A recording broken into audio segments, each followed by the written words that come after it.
Okay, so we'll start with Tradescantia Zebrina Quadricolor. So this is this gorgeous plant here. I will put up on screen some various pictures or even some video of what this looks like. In fact, I don't think I've got any video of it, but I'll certainly find some pictures of what it can look like. Quadricolor, of course, meaning 4 different colours, and you've certainly got that.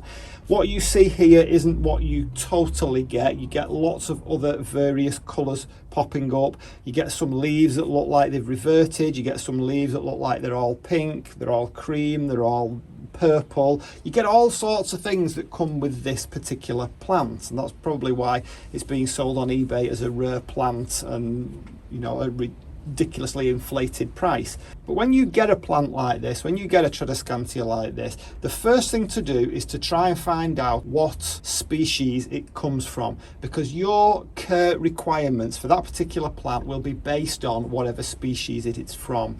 Now, I've not been able to find like a single source or a single resource that tells you everything about all the various hybrids. There appears to be hundreds and hundreds of hybrids, loads and loads of synonyms, all for the same sort of plant. If there is in existence some kind of list out there, I would love to know where it is and how I can find it. So far, nobody's been able to answer that for me, so I'll tell you the various sources I use to find it. Now, first of all, I already know that Tradescantia zebrina is a species, so there is nothing any better really than Wikipedia. Go on to Wikipedia. I know it's much maligned, and I've maligned it myself in the past, but I've since discovered how much work they've done to improve things, and there are very few sources like Wikipedia that actually give you proper citations and proper sources of where they get the information from, and that information is checked and double checked and triple checked.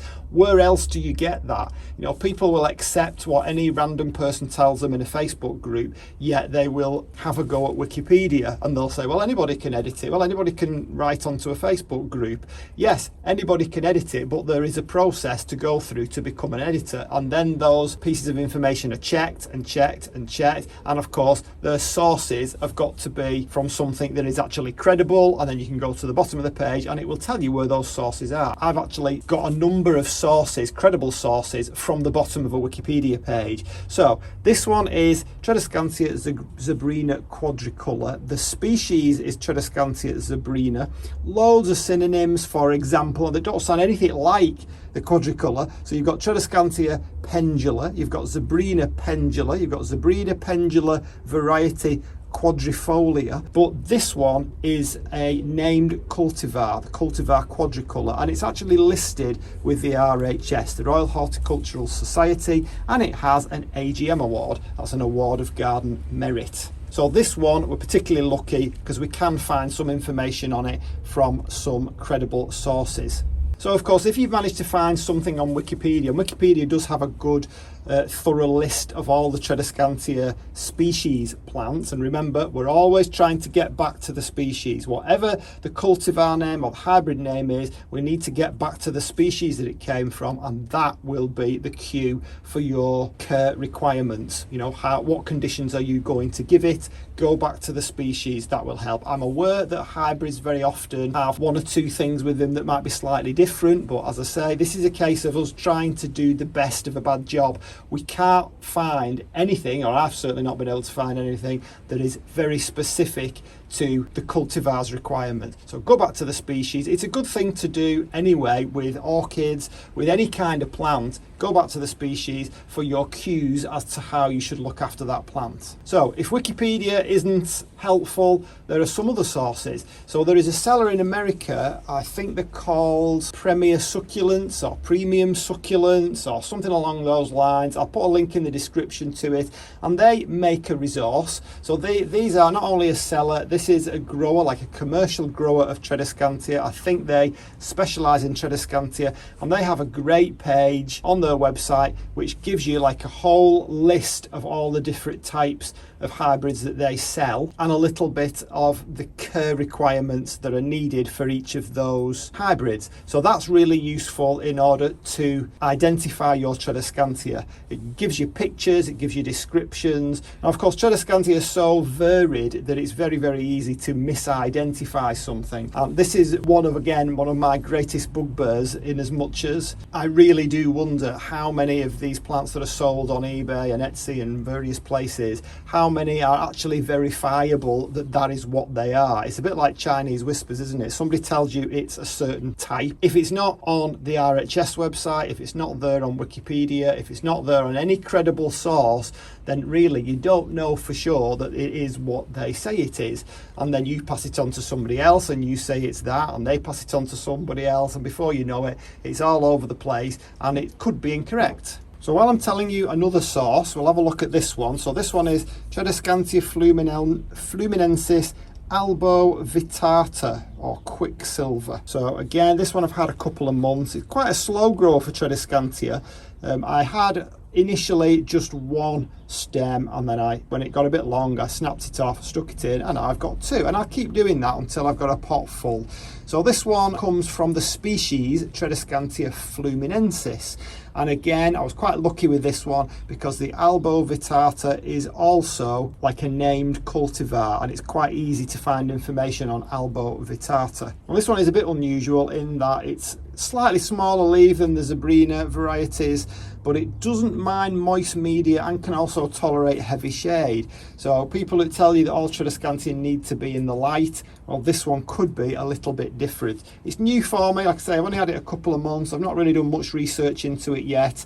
But we know that its growing conditions will be very similar and very heavily drawn on the Tradescantia fluminensis species. So that's something for you to have a look at if you have a fluminensis variety. Now the next one, again, at this time of year, so this one is also a fluminensis variety. This one's called Blushing Bride, but this one is one that doesn't really look particularly exciting at the moment. But believe me, when it comes round to spring, we'll get some gorgeous, gorgeous pink coming on it. It's very similar to the Maiden's Blush, which is also another fluminensis variety that I have in my collection. So at the moment, that's just sitting in the greenhouse, acting particularly boring, but when it comes round to spring, that will be in its absolute element, and everybody will love it, and everybody will think it looks wonderful. So we've said, just to recap, so Wikipedia is useful, the RHS website is also useful, and there is a section of the RHS website which gives you a list of plants. So this does seem to be just like a list of hybrids, but it doesn't give you much information on them. It tells you when they were registered, gives you some other little bits and bobs which I didn't find particularly useful, nothing to do with how you look after them and so on, but at least you know that it is a named cultivar. It doesn't even give you a picture. So as we move on to this other one down here, another small leaf variety. So this one is Tradescantia Tiana. Now this one was the most difficult to find out information on. Gorgeous little thing, very, very attractive stripy leaves. And while we're talking about the variegations, I do believe, and this was another little bit of information that I found out about the quadricolor one, in the, I think it was Premier Succulents, that actually said that the variegation, and I've never heard this before, don't know whether this is complete nonsense or whether this is there's some scientific basis to this, but they said, and we'll give them the benefit of the doubt, they are commercial growers after all, so they must, you would think, know what they're talking about, that the actual variegation is in the stem and not in the leaves, so that it is stable, so that yes, you will get some leaves that revert, but they won't take over the plant. You'll always get new shoots coming with the various types of variegation, which is really useful to know. Somebody mentioned to me in the comments a while back that Tradescantia tricolor is a plant that nobody's ever said to her before that it can revert. Well, I've got several examples of Tradescantia tricolor where it has reverted and it's totally turned green for me. So I know for a fact that that does revert. It might even take a couple of years, but it does revert eventually. But I'm reliably informed by this particular website that this one will not revert. So that's useful to know. So Tiana, again, loads of synonyms for it, but I seem to come down to the fact that this is called also Callisia Gentlei, and this particular one is variety Elegans. Now, Callisia appear to be some kind of subspecies or subgenera to Tradescantia, or subgenus to Tradescantia. So if you see something called Callisia, then yes, it is also a Tradescantia. It's just like another branch of the genus. So this was actually named as a name species, the Callisia gentlei, and then this specific one was an Elegans. So again, you can go onto Wikipedia and you can find on that Tradescantia page, under the species, you can find Callisia named there. So again, for that particular Tradescantia, that's a good place to start. Okay, so that's the unboxing, and that's how I find out all my care requirements for various Tradescantia that I purchase. So what I want to know is, how do you find your information? As I said earlier, I'm a little bit loath to accept what people tell me on Facebook, unless of course they can cite their sources. I really want something with a little bit more credibility, but of course I think growing experience too is also useful. So if somebody does have some experience, then that is also something that adds to their credibility. So please write in the comments how you find your information for growing these gorgeous and very, very varied plants. So if you are into Tradescantia, I think you should watch the video that I am going to stick up on the screen right towards the end. So for now, I'll see you on the next one. Bye.